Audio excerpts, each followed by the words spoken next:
वहाँ तक तो हम सेलेक्टेड थे कल तक। आज का ये पहला पेपर प्रश्न पत्र काफ़ी टफ था, बहुत ही मुश्किल था। पहले तो हमें लगा एग्ज़ाम छोड़ के चले जाएं, मतलब कोचिंग तो ठीक है लेता है, लेकिन सीधे महंगी कोचिंग जाना जिसमें आता जाता कुछ ना हो। किसी भी कोचिंग में जब जाते थे तो लगता था बहुत ही बकवास पढ़ा रहे हैं, किसी स्तर का ये है ही नहीं हमारे लेवल का।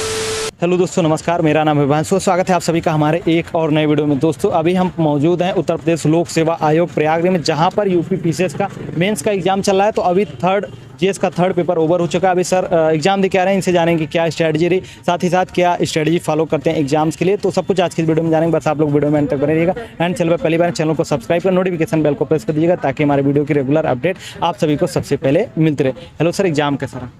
एग्ज़ाम बढ़िया रहा, अच्छा रहा। सर अपना नाम और थोड़ा अपने एजुकेशन के बारे में बता दीजिए, कहाँ तक आपने पढ़ाई? नाम आशीष सिंह है हमारा, और एजुकेशन हमारा ग्रेजुएशन है यूनिवर्सिटी से, पीजी भी किए, लास्ट में भी इलाहाबाद यूनिवर्सिटी। इलाहाबाद यूनिवर्सिटी से। एम हमारा क्लास 9 से था सिविल में ही आने का, तो उसमें कोई ये नहीं रहा कि मतलब इधर उधर ज़्यादा कोई भटकाव की स्थिति हो। Medium sir?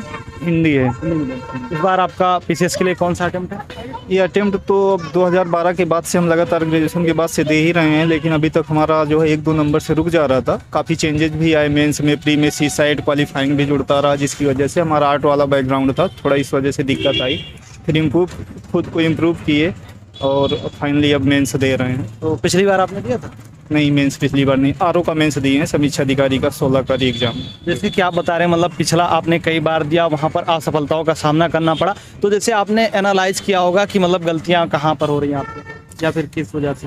एक तो कुछ मतलब डेडिकेशन में कमी, कुछ छोटे एग्जाम में दूसरे एग्जामों में थोड़ा से लग जाना, इस चीज़ का भी, और एक दोषपूर्ण नीतियाँ भी कुछ थी कमीशन की। हर एक जो शिक्षा व्यवस्था है उसमें काफ़ी वेरिएशन है, एक तरह की नहीं है, तो उस हिसाब से हर स्टूडेंट को अपने को उस हिसाब से फिर ढालना पड़ता है। तो ये एक चुनौती होती है, जो कि ग्रामीण पृष्ठभूमि से एजुकेशन हमारी हुई आर्ट वाले से, यूपी बोर्ड से, तो उस हिसाब से सी सेट वगैरह बाकी चीज़ को एक मेरिट के लेवल तक कर पाना थोड़ा मुश्किलों का सामना करना पड़ा।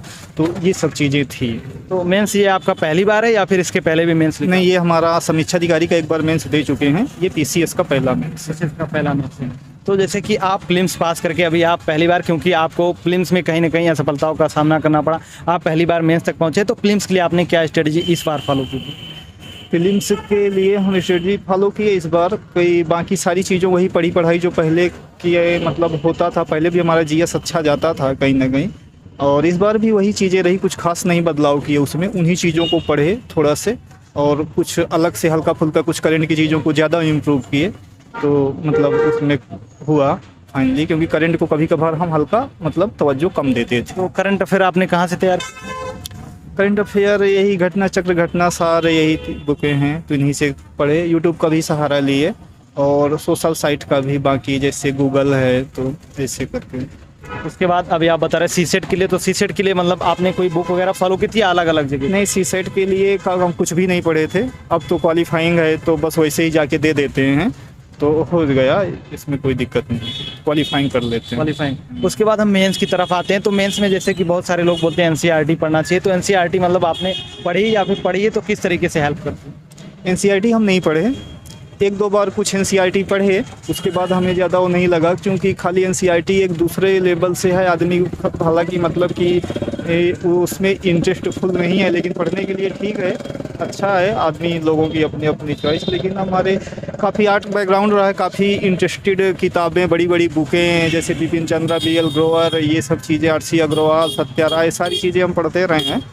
तो उन चीज़ों की वजह से हमें बहुत ज़्यादा फिर लौट करके एनसीईआरटी इन चीज़ों का हल्का फुल्का देखे, यूनिक भी देखे, और एक सिविल सर्विस टाइम्स की पत्रिका आती है, उसमें भी सब्जेक्ट वाइज का भी, और जो है दिल्ली से छपती है, तो उसे भी हम पढ़े थे। उसके बाद सर कुछ लोग हमारे पास कमेंट्स कर रहे थे कि जो फिल्म्स का कट ऑफ वगैरह आता है, वो मतलब कितना जाता है? वो कट ऑफ लगभग जाता है जितना कमीशन दिया भी है, लगभग की 82, और ऐसे ही 83, मतलब तो इसी से मान सकते हैं आपकी 85-6 के आसपास ही रहता है। कहीं ना कहीं कुछ स्पेशल कैटेगरी का, कुछ स्पेशल पोस्ट का कम जा सकता है, काफ़ी कम जा सकता है, कैटेगरियों का कम चला जाता है, तो वो चीज़ें हैं। तो सर जैसे कि आज आपका जीएस का थर्ड पेपर था, तो वो कैसा हुआ था?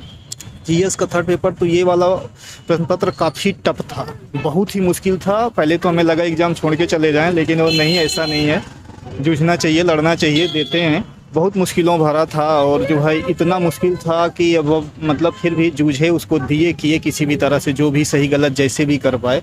तो ये कहना कि इजी था, मॉडरेट था, ट्रेडिशनल था, ऐसा कुछ भी नहीं है। बहुत सारी चीज़ें सब अलग थी और प्रश्न पूछ के आ रहा है तो वो चीज़ें हैं, वो थोड़ा से में चीज़ को पूरा प्रश्न ही बदल देता है, थोड़ी चीज़ में ही वो पूरे प्रश्न की परिभाषा ही बदल जाती है। तो ये चीज़ है। उसके पहले जो आपका पेपर हुआ है, मान लीजिए हिंदी का पेपर हुआ, ऐसे का पेपर हुआ, जीएस फर्स्ट सेकंड का पेपर हुआ, वो किस तरीके से हुआ? वहाँ तक तो हम सेलेक्टेड थे कल तक। आज का ये पहला पेपर है कि अनुभव के आधार पे, बाकी जो मतलब अभी तक का एक 8-10 साल का अध्ययन का एक्सपीरियंस है, बड़ी बड़ी किताबों का जो बड़ा बड़ा नॉलेज है, वो चीज़ें काफ़ी कुछ सहायता हेल्पफुल हालांकि इसमें की एक बौद्धिक क्षमता का काफ़ी योगदान रहा। अगर उस आधार पे चीज़ें देखेंगे, एग्जामिनर चेक करते हैं तो चूँकि इसमें भी मांग चल रही कि 2 लोगों को चेक करना चाहिए, एक ही चेक करते हैं किस माइंड सेट के हैं, अगर थोड़ा समग्रता को देखेंगे तो अच्छा ही होगा पेपर उस तरह से। बट लेकिन ज़्यादा जो है कि वैसा नहीं है, अपनी क्षमता के मुताबिक हम किए हैं, जो भी चीज़ें जहाँ से भी हैं, कंटेंट जो करंट से चीज़ों को सबको जोड़े हैं और एग्जाम्पल के तौर पे उनको दर्शाए हैं। तो सर हम लास्ट में एक चीज़ जानना चाहेंगे, मान लीजिए क्योंकि आपका अनुभव रहा, मतलब कहीं ना कहीं आपने सीखा होगा कि मतलब शुरुआत में कोई तैयारी करता है तो क्या गलतियां करता है, आपसे भी गलतियां हुई होंगी, तो मतलब यदि कोई तैयारी करना चाहता है तो वो क्या चीज़ें? बहुत सारी गलतियां करता है। सीधे पहली बात, सीधे जाके कोचिंग, मतलब कोचिंग तो ठीक है लेता है, लेकिन सीधे महंगी कोचिंग जाना जिसमें आता जाता कुछ ना हो, ऐसा नहीं। पहली चीज़ तो ये है कि कोचिंग वाले भी वही चीज़ पढ़ाते हैं नॉर्मल। कोचिंगों में कितनी पढ़ाई होती है, क्या पढ़ाई होती है, ये सब चीज़ें, और चीज़ों को सबसे पहले कोई अच्छी देखें या खुद को पहले 4-6 बुकें खरीदें, नोट्स खरीदें और जो शॉर्ट नोट्स हों उनको देखें, उनमें कौन सी उन्हें यूजफुल लग रही है, पढ़ के भी अध्ययन करें। जब वो खुद पहली बार एक बार कुछ अध्ययन कर लेंगे, पढ़ लेंगे, उसके बाद ना समझ पाएंगे कि कैसा क्या कोचिंग वाले हैं। जैसे अब हम यूनिवर्सिटी में पढ़े, पहले से भी आर्ट बैकग्राउंड था, किसी भी कोचिंग में जब जाते थे तो लगता था बहुत ही बकवास पढ़ा रहे हैं, किसी स्तर का ये है ही नहीं हमारे लेवल का।